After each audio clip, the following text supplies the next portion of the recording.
आज के इस एपिसोड में हम आपको ले चलेंगे मुंबई शहर के प्रसिद्ध संजय गांधी नेशनल पार्क। आपको सफर कराएंगे इलेक्ट्रिक बग्गी में और दिखाएंगे यहाँ के खूबसूरत बागीचे और प्राकृतिक नज़ारे।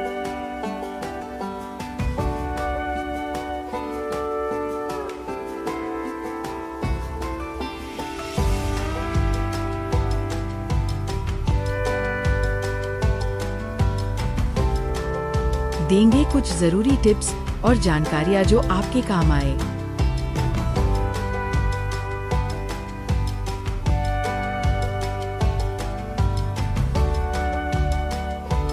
दिखाएंगे जंगली बिल्लियों की तथा वन्य जीवों की जानकारी से भरे कैट ओरिएंटेशन सेंटर और टैक्सीडर्मिक म्यूजियम।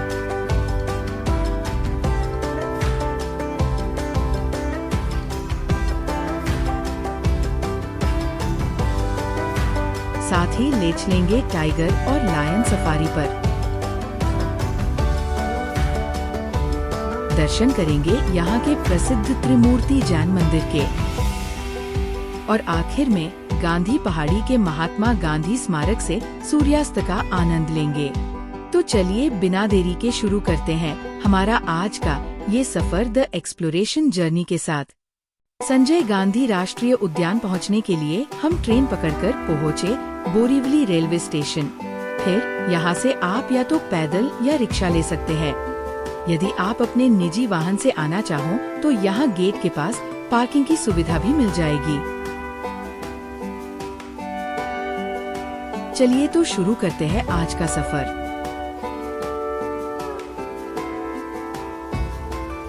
यहाँ गेट पे हमें टिकट मिल जाएगी जिसकी कीमत 94 रुपए है और ये टिकट आपको वापस बाहर आने तक संभल कर रखनी है। इस पार्क में वैसे हम पैदल ही घूम सकते हैं, किंतु अगर आप ज्यादा चलने में सक्षम ना हो तो यहाँ बग्गी और बस के विकल्प मौजूद है।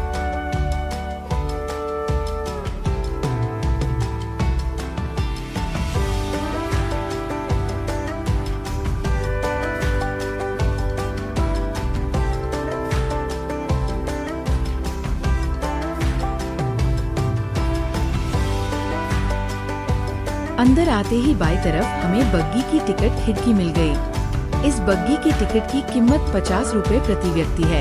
आप चाहे तो वापसी का टिकट भी यहीं से ले सकते हैं। हर बग्गी में कम से कम 6 लोग सवार होने पर ही बग्गी सफर पर निकलेगी।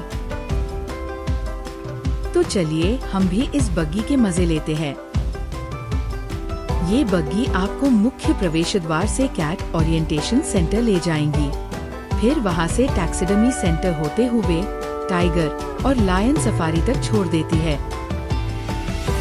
संजय गांधी राष्ट्रीय उद्यान बोरीवली नेशनल पार्क के नाम से भी जाना जाता है।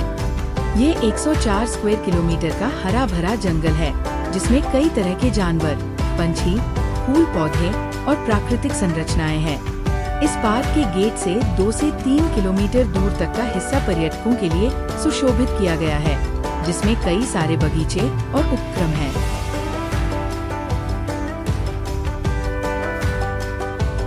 यहाँ हमने देखा कई सारे लोग साइकिल के मजे ले रहे थे।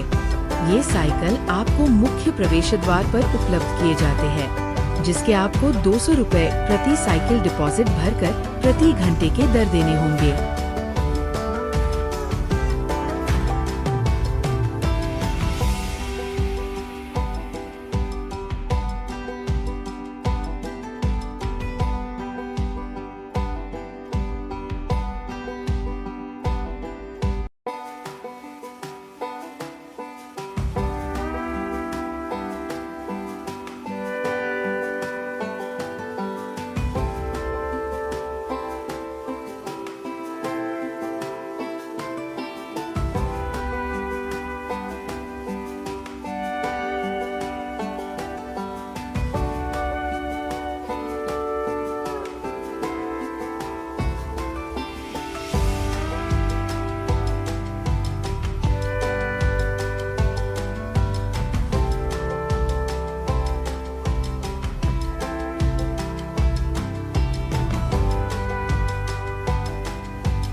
यहाँ के प्राकृतिक नज़ारों और बग्गी के सफर का आनंद लेते हुए हम पहुँच गए हमारे पहले पड़ाव तक, जो कि है कैट ओरिएंटेशन सेंटर यानी बिल्ली अभिविन्यास केंद्र, जिसे बाघ या शेर की गुफा के आकार में बनाया गया है।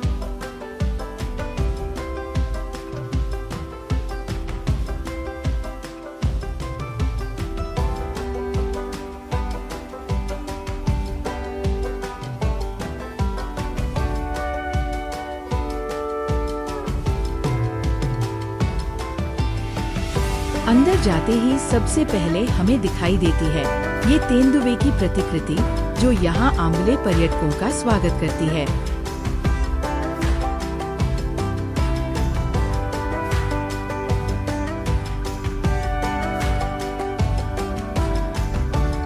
और आगे जाने पर थोड़े ही दूर पर शेर अपने शावकों के साथ दिखाई देते हैं।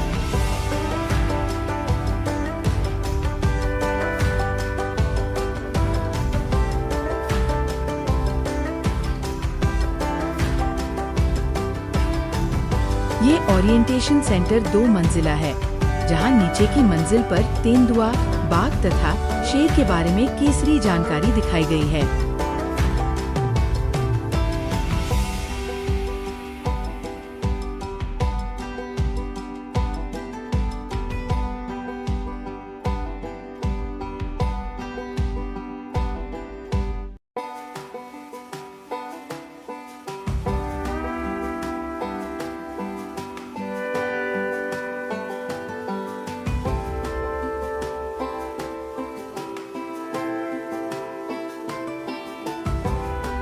बाघ और शेर के बारे में कई दिलचस्प जानकारियां समझकर अब हम चलेंगे ऊपरी मंजिल पर। ऊपर जाते ही हमने देखा एक बड़ा सा गौर। गौर एक बड़ा जंगली बैल है, जो दक्षिण एशिया और दक्षिण पूर्व एशिया में पाया जाता है।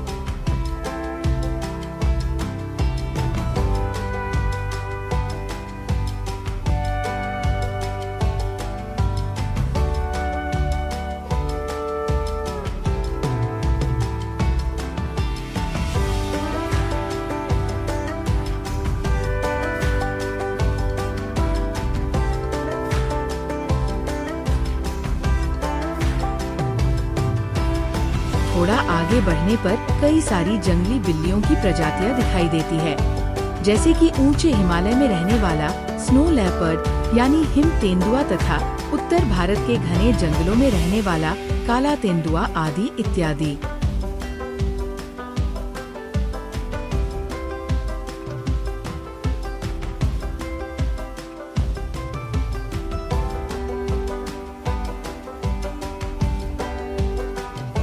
यहाँ भारत के जंगलों में पाए जाने वाले लगभग सभी प्रकार की बिल्लियों की प्रतिकृतियां देखने मिलती है।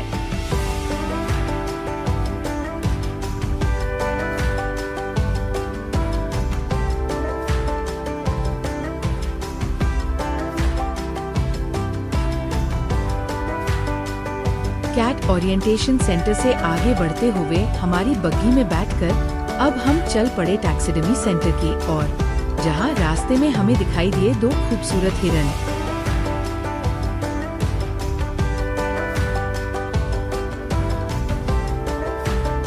यहाँ खुले में घूमते हुए हिरन आपको कई बार दिखाई देंगे। हिरनों को देखकर आगे बढ़ते हुए हम पहुँच गए टैक्सिडर्मी सेंटर, जहाँ कई मरे हुए जंगली जानवरों की खाल में भूसा भरकर उन्हें अभ्यास हेतु संरक्षित रखा गया है।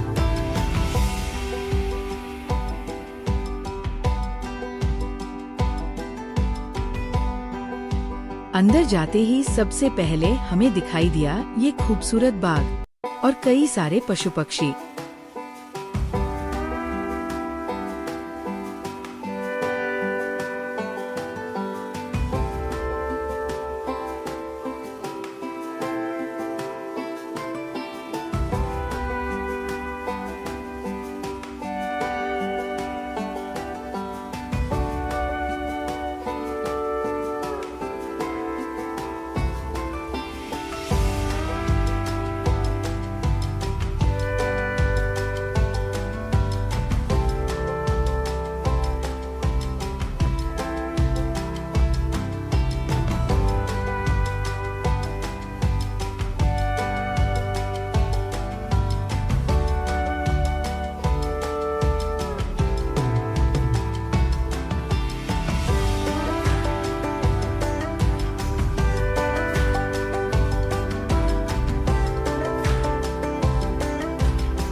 यहाँ आप कई सारे खूबसूरत वन्य जीवों एवं पक्षियों को उनके प्राकृतिक आकार में देख पाएंगे। यहाँ हम दुर्लभ एशियाटिक लायन यानी गिर में पाए जाने वाले भारतीय शेर को अपने पूरे आकार में देख सकते हैं।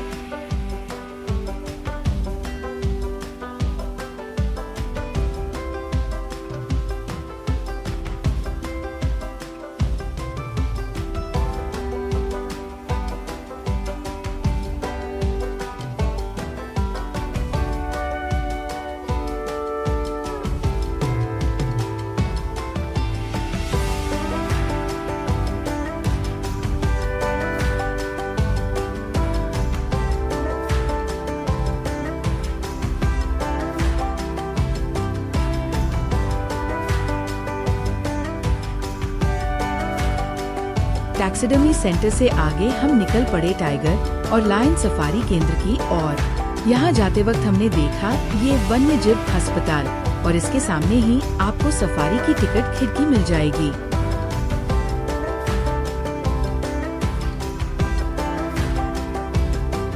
टाइगर और लायन सफारी का समय सुबह 9 से दोपहर 12:30 तक तथा दोपहर 2 से शाम को 4:30 बजे तक रहता है और दोनों सफारी के लिए एक ही टिकट निकालनी होती है, जिसकी कीमत 124 रुपए भारतीय नागरिकों के लिए है।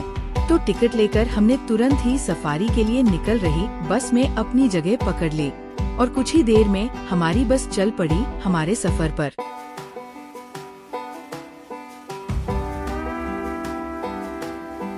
ये सफारी देश के बाकी अभयारण्यों से थोड़ी अलग है। ये इलाका छोटा होने के कारण तथा चारों ओर से मुंबई और ठाणे शहर से घिरा होने के कारण बाघ और शेरों को ज्यादा खुला नहीं छोड़ा जाता।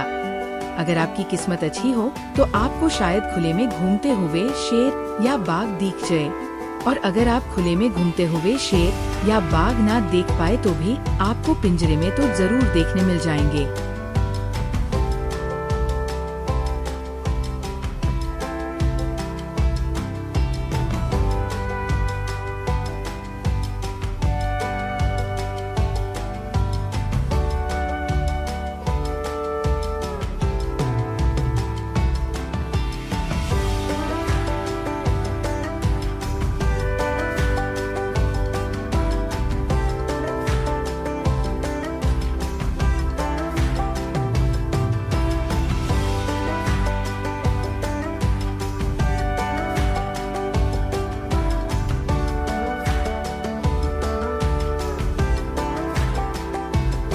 लायन सफारी खत्म करके जब हम टाइगर सफारी की ओर जा रहे थे तब रास्ते में हमें हिरण के 2 झुंड दिखाई दिए।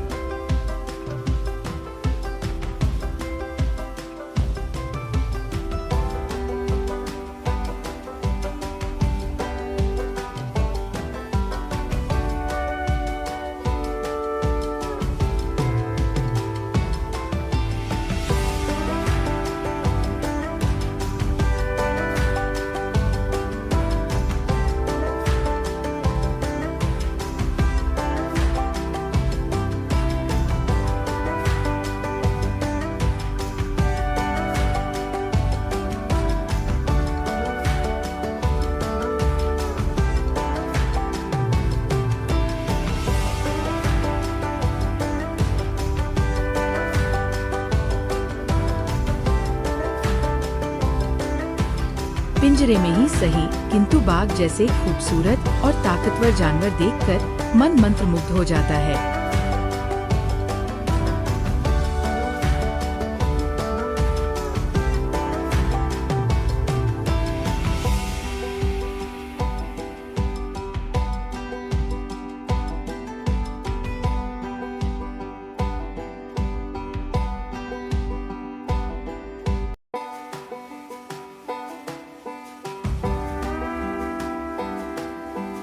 हमारी किस्मत से पिंजरे से दूर थोड़ी ही दूरी पर हमने एक कृत्रिम जलाशय के पास खुले में सोता हुआ बाघ देखा और मानो हमारी सफारी यात्रा सफल हो गई।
तो अब हम हमारी सफारी यात्रा खत्म करके चल पड़े इस पार्क के अगले खूबसूरत पड़ाव की ओर। सफारी बस हमें टाइगर सफारी के टिकट खिड़की तक छोड़ देती है। वहाँ से आगे हम यहाँ के मनमोहक नज़ारों का आनंद लेते हुए पहुँचे यहाँ के प्रसिद्ध तालाब की, और जो कि इस नेशनल पार्क से बहने वाली नदी का हिस्सा है।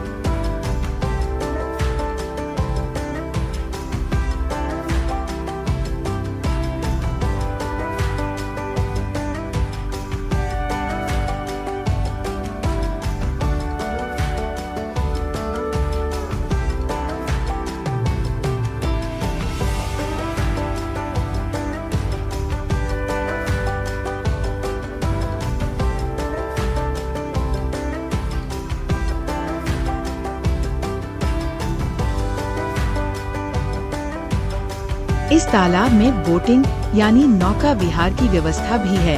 अगर आप चाहे तो पूरे सुरक्षा उपकरणों के साथ यहाँ बोट चलाने का आनंद ले सकते हैं। और अगर आपको पानी से डर लगता है तो यहाँ किनारे पर जंगली फलों और बेरियों का आनंद लेते हुए इस तालाब के खूबसूरत दृश्यों का आनंद लीजिए।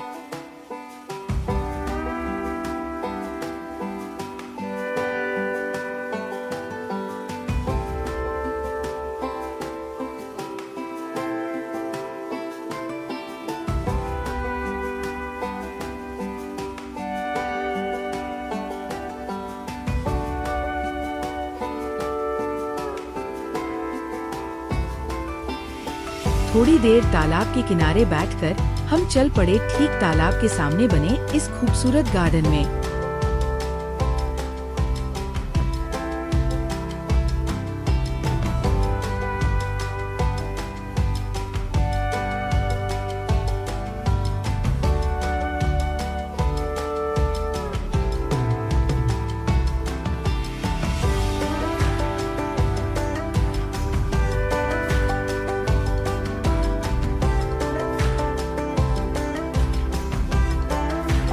ये जगह पारिवारिक पिकनिक के लिए बहुत सही है। यहाँ छोटे बच्चों के लिए झूले भी है तथा पिकनिक के लिए झुग्गियाँ भी है, और बड़े बड़े पेड़ों के बीच की ये ठंडी हवा काफी आरामदायक लगती है।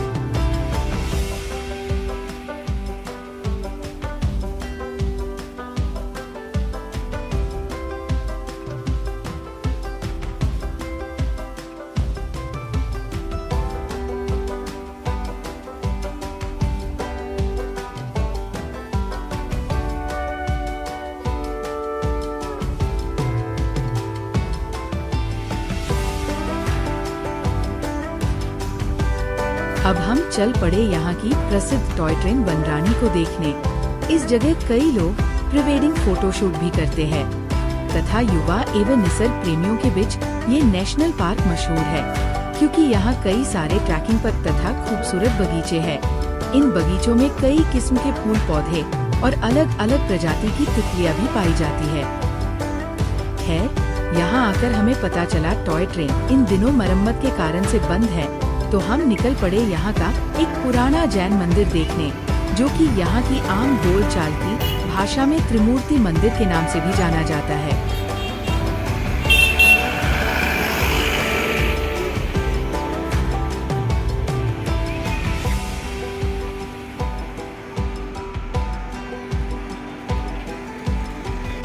त्रिमूर्ति मंदिर तक हम कुछ ही मिनट के पैदल रास्ते से पहुँच गए, और इस मंदिर के पास ही हमने देखा इन खूबसूरत हिरणों का एक झुंड।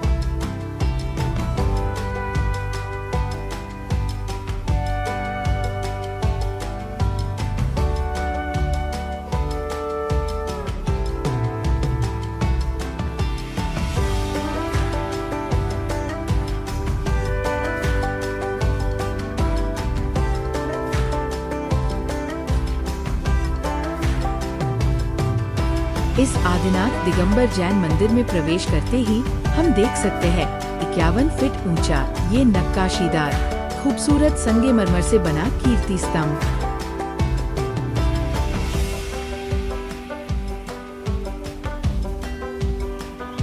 और आगे सीढ़ियों से ऊपर जाने पर यहाँ भगवान आदिनाथ और उनके दो बेटे भगवान बाहुबली और भगवान भारत की विशालकाय मूर्तियाँ है।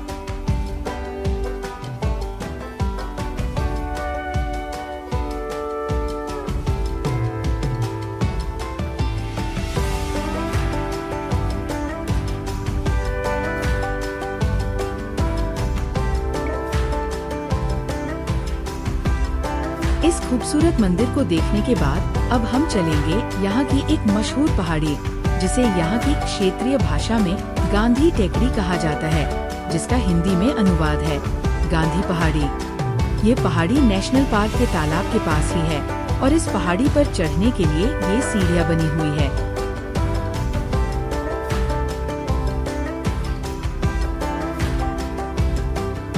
इस पहाड़ी पर महात्मा गांधी जी की याद में एक स्मारक बना हुआ है, जिसका अनावरण भारत के पहले राष्ट्रपति डॉक्टर राजेंद्र प्रसाद जी द्वारा किया गया था।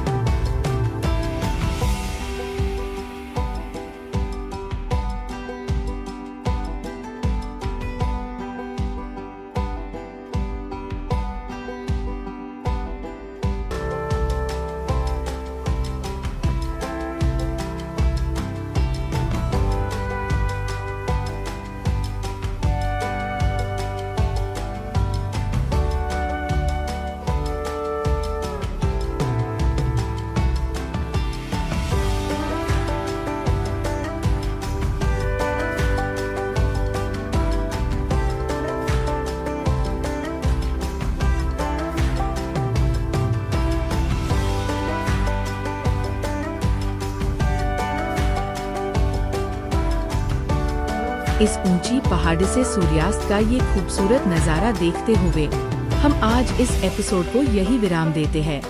अब वक्त आ गया है कुछ जरूरी टिप्स का। 1. आप अपने साथ जितना हो सके उतनी नकदी या कैश जरूर रखें। ये जंगल का इलाका होने के कारण यहाँ कुछ जगहों पर नेटवर्क नहीं होता, इसलिए क्रेडिट कार्ड या UPI पेमेंट नहीं चलेंगे। 2. यहाँ खुले में घूमते हुए हिरण, बंदर या अन्य जंगली जानवर आपको दिख सकते हैं। ना तो उनके करीब जाए और ना ही उन्हें कोई खाने की चीज खिलाए, ऐसा करना यहाँ दंडनीय है। 3. ये एक संरक्षित वन क्षेत्र है, इसलिए प्लास्टिक की बोतलें तथा थैलियाँ यहाँ न छोड़े। 4. यहाँ आपको काफी पैदल चलना पड़ सकता है, इसलिए अच्छे जूते इस्तेमाल करें। 5. जो रास्ते चिन्हित ना हो उन रास्तों और पगडंडियों पे न जाए, क्योंकि यहाँ कई तरह के सांप और रेंगने वाले जहरीले जीव होने की संभावना है। इस सफर में लगने वाले पूरे खर्च की बारीकियाँ आप स्क्रीन पर देख सकते हैं। तो अब वक्त आ गया है संजय गांधी नेशनल पार्क के इस पहले एपिसोड में आपसे विदा लेने का। उम्मीद है आपको हमारी दी गई जानकारी से आप संतुष्ट होंगे। बहुत जल्द हम आपको मिलेंगे संजय गांधी नेशनल पार्क के दूसरे एपिसोड में, जहां हम आपको ले चलेंगे इस नेशनल पार्क में स्थित कृष्णागिरी पहाड़ियों की बुद्धकालीन गुफाओं में। तब तक के लिए अलविदा।